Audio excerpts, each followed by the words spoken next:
Welcome to Demonte colony 2 படத்தோடைய review தான் இது. படம் ஓப்பனிங்லேயே வந்து பார்த்தீங்கன்னா அதோட ஸ்க்ரீன் ப்ளே வேறு லெவலில் சொல்லலாங்க. ஏன்னா 2015 ரிலீஸ் ஆன டிமாண்டி காலனி படத்தோட பார்ட் 1 அது. ஸோ அப்போ அவங்க எடுக்கும் போது டிமாண்டி காலனி அப்படின்றது தான் எடுத்தாங்க. பார்ட் 2ன்ற நோக்கம் அவங்களுக்கு இருக்கா இல்லைன்றது தெரியாமல் இருந்துச்சு. ஆனால் அதோட ஸ்க்ரீன் ப்ளேவை டோட்டலாக இந்த 2 உடைய அவங்க கனெக்ட் பண்ணும்போது உண்மையிலே வேறு லெவலில் இருந்துச்சு. பார்க்குறதுக்கும் ஸ்க்ரீன் ப்ரெசன்ஸாகவும் ரொம்பவும் நல்லா இருந்துச்சு. 2015 அருள்நிதியோட கேரக்டர் மட்டும்தான் காமிச்சிருப்பாங்க. அவங்க ஃப்ரெண்ட்ஸ் கூட அவர் எப்படி டிமாண்டி காலனிக்குள்ளே போகிறாரு, அந்த டிமாண்டி காலனியில் நடக்கிற விஷயங்கள்லாம் எப்படி அதை ஹேண்டில் பண்ணுறாரு, கடைசியில் அந்த கோஸ்ட் கிட்டேருந்து அவர் தப்பிக்கிறாரா இல்லையன்றதான் அந்த கதையாகவே இருந்துச்சு. ஆனால் இந்த 2ல் மக்களுக்கு புரியணும் அப்படின்றதுக்காகவும், இன்னொன்று கரண்ட்டில் பார்க்குறவங்களுக்கும் அந்த படம் கரெக்டாக தெரியணும் அப்படின்றதுக்காகவும் இந்த ஸ்க்ரீன் ப்ளேவை அவர் ஹேண்டில் பண்ணியிருக்காரு நம்ம அஜய் ஞானமுத்து சார். ஸோ அவர் வந்து பார்த்தீங்கன்னா இதுக்கு முன்னாடி டிமாண்டி காலனி 1, இமைக்கா நொடிகள், கோப்ரா படத்துக்கு அப்புறம் தான் இந்த டிமாண்டி காலனி 2ன்றது வந்திருக்கு. ஸோ இவர் எடுத்த படங்களில் 2 நல்லா பேசப்பட்டாலும் கோப்ரான்றது அந்த அளவுக்கு வசூல் ரீதியாக போகலன்றது தான் டாக்குமே இருந்துச்சு. ஸோ அப்படி இருக்கும்போது இந்த டிமாண்டி காலனி 2ன்ற அட்டம்ப்ட் அவர் எடுத்தது பயங்கர ரிஸ்க்குன்னு தான் சொல்ல முடியும். ஏன்னா இந்த ஹாரர் த்ரில்லருக்கான ஒரு எக்ஸ்பிரஷன்றது ஆடியன்ஸ் லெவலில் வேறு லெவலில் இருக்கும். ஸோ அதை நம்ம சாட்டிஸ்ஃபைட் பண்ணோம்னா பயங்கரமான ஒர்க் கொடுக்க வேண்டியது இருக்கும். அதெல்லாமே சாட்டிஸ்ஃபைட் பண்ணுற மாதிரி தான் இவரோட ஸ்க்ரீன் பிளே இந்த படத்தில் இருந்துச்சு. ஸோ இந்த படம் ஓப்பனிங் ஆனதுக்கு அப்புறம் வந்து பார்த்தீங்கன்னா இந்த அருள்நிதி கேரக்டர் எப்படி இந்த படத்துக்குள்ளே அவர் ட்ராவல் ஆக போகிறாரு. ஏன்னா பார்ட் 1ல் அவர் இறந்த மாதிரி காமிச்சிருப்பாங்க. ஸோ இந்த படத்தில் அவர் எப்படி உயிரோட வராரு, பிரியா பவானி சங்கர் அவரை எப்படி காப்பாற்றுறாங்க, பிரியா பவானி சங்கர் எதுக்கு அவரை காப்பாற்றணும் அப்படின்றது எல்லாமே ட்விஸ்ட் அண்ட் டர்ன்ஸாக ஒரு நாட்டாக வச்சு ஒன்றா ரிலீஸ் பண்ணிட்டே வரார். ஸோ அப்படி வரும்போது அருள்நிதி கேரக்டர், இது ஸ்பாய்லராக கூட இருக்கலாம் படம் பார்க்காதவங்களுக்கு. ஸோ படம் பார்க்காதவங்க தயவு செஞ்சு படத்தை பார்த்துருங்க. இதில் வந்து பார்த்தீங்கன்னா அருள்நிதி ட்வின்ஸாக தான் காட்டுறாங்க. ரகு ஸ்ரீனிவாசன் அப்படின்ற 2 கேரக்டர் அவர் ப்ளே பண்ணியிருக்காரு. படம் ஃபுல்லாகவே வந்து பார்த்தீங்கன்னா அந்த ஸ்ரீனிவாசன்ற கேரக்டர் பெட்டில் இருக்க மாதிரி தான் காட்டுவாங்க.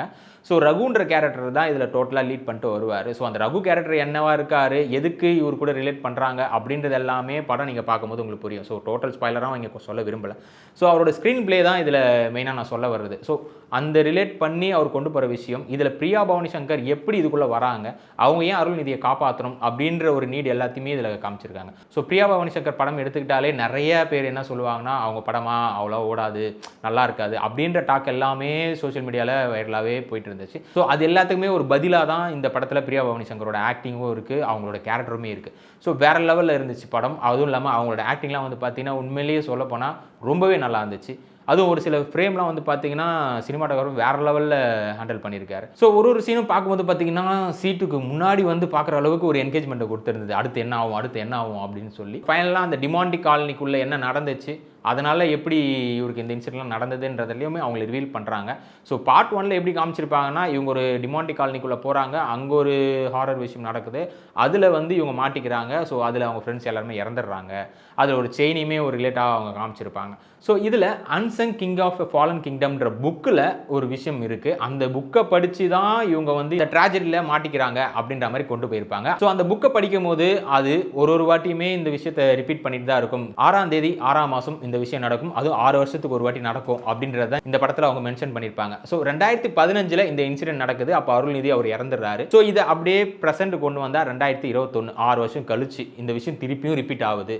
ஆனால் இது வேற ஒருத்தவங்க மூலியமாக இது நடக்குது. ஸோ இதில் இவங்க தப்பிக்கிறாங்களா இல்லையா அப்படின்றத இவங்க கொண்டு போகிறாங்க. ஸோ இந்த படத்தில் தோஷின்ற ஒரு கேரக்டர் பிரியா பவானி சங்கருக்கும் அருள்நிதிக்கும் இந்த பேட் ஸ்பிரிட்லேருந்து வெளில வரணுன்றதுக்காக ஹெல்ப் நிறையவே பண்ணுறாங்க. ஸோ இந்த பிரியா பவானி சங்கரோட லவ்வரா சாம்ன்ற கேரக்டர், அவருக்கு அப்பாவா நம்ம அருண் பாண்டியன் சாரும் நடிச்சிருப்பார். ஸோ இந்த சாம் கேரக்டர் இப்படி ஒரு பேட் ஸ்பிரிட்டால பாதிக்கப்பட்டு இறக்கவும் செய்வார். ஸோ அவரோட ஆன்மா கூட பேசணும் அப்படின்ற ஒரு காரணத்தினால தான் இந்த தோஷியை அவங்க கான்டெக்ட் பண்ணுவாங்க. ஸோ அந்த சாம் கேரக்டருக்கு ரொம்ப நாள் ஆசையாக சைனீஸ் ரெஸ்டாரண்ட் ஒன்று ஓப்பன் பண்ணணுன்ற ஆசை இருக்கும். அவர் இறந்ததுக்கு அப்புறம் அந்த ஆசையை நிறைவேற்றுறது யாருன்னு வந்து பார்த்தீங்கன்னா அருண் பாண்டியன் சாரும் பிரியா பவானி சங்கரும் தான். ஸோ அப்படி இருக்கும் போது அங்கே தான் வந்து அந்த ஜோஷியோட கேரக்டரையும் இன்ட்ரோ காட்டுறாங்க. ஸோ காட்டும் போது இவங்க என்ன சொல்கிறாங்கன்னா, சாம் கிட்ட நான் பேசணும்னு ஆசைப்படுறேன், ஸோ அவனோட ஸ்பிரிட் கிட்ட நான் பேசணும், அதுக்கு ஹெல்ப் பண்ண முடியுமா அப்படின்னு கேட்கும் போது அந்த ஜோஷி இது முடியாது, சாத்தியமே இல்லாத விஷயம், பட் இருந்தாலும் நீங்கள் கேட்குறதுனால இது பண்ணி கொடுக்குறேன் அப்படின்னு போகும்போது தான் அவங்க அந்த சாம் ஆன்மா கூட பேசுறதுக்கு ட்ரை பண்ணுறாங்க. அப்படி பண்ணும்போது தான் இந்த அருள்நிதி எப்படி உள்ள வராரு, பார்ட் 1ல் இறந்த ஸ்ரீனிவாசனோட ஆன்மா ஹெல்ப் கேட்குற விஷயம் இவங்களுக்கு தெரிய வருது. தெரிய வந்ததுக்கு அப்புறம் தான் இவங்க 2 சோல், ஸோ இவங்களை வந்து எப்படியா காப்பாற்றணும் அப்படின்ற முயற்சியும் அவங்க எடுக்கிறாங்க. ஸோ டோட்டலாக படம் வந்து பார்த்தீங்கன்னா வேற லெவலில் கொண்டு போயிருக்காங்க. இது எல்லா ஸ்டோரியும் நான் இங்கே சொல்லிட்டேன்னா உங்களுக்குமே இது என்கேஜ் இருக்காது. ஸோ படத்தை நீங்கள் பாருங்கள். ஸோ இந்த கேரக்டர் கடையில் ஜெயிக்கிறாங்களா இல்லையா, அந்த பேட் ஸ்பிரிட்டை வின் பண்ணுறாங்களா இல்லையான்றத கதையாகவே கொண்டு போயிருக்காங்க. ஆனால் கடைசியில் ஒரு ட்விஸ்ட் அண்ட் டர்ன்ஸாக என்ன கொண்டு வந்திருப்பாங்க பார்த்தீங்கன்னா இந்த சீனிவாசன்ற கேரக்டர் உயிர் பொழைச்சிப்பாரு. ரகுன்ற கேரக்டர் ரகுன்ற கேரக்டர் இந்த ஸ்பிட்டால பாதிக்கப்பட்டு கோமா ஸ்டேஜ் போயிடுவார். ஸோ பார்ட் 3ல இந்த 6 இயர்ஸ் ஒன்ஸ் நடக்கிற இந்த சைக்கிளை பிரேக் பண்ணுறது தான் இவங்களோட மோட்டோவாக வச்சிருப்பாங்க. அப்போ நம்ம ஸ்ரீனிவாசன் கேரக்டராக இருக்கிற நம்ம அருள்நிதி என்ன சொல்லுவாருன்னா 6/6/2027 இந்த சைக்கிளை நான் உடைக்கிறேன் அப்படின்றத சொல்லி படம் முடியுது. ஸோ பார்ட் 3க்காக உங்களை போல நானும் வெயிட் பண்ணிட்டு இருக்கேன். நீங்களும் இந்த படத்தை பார்த்து உங்களோட எக்ஸ்பீரியன்ஸ் என்னன்றதை கீழே கமெண்ட் பண்ணுங்கள். இல்லை பார்க்கலன்னா தயவு செஞ்சு போய் பார்த்துருங்க. தேங்க்யூ.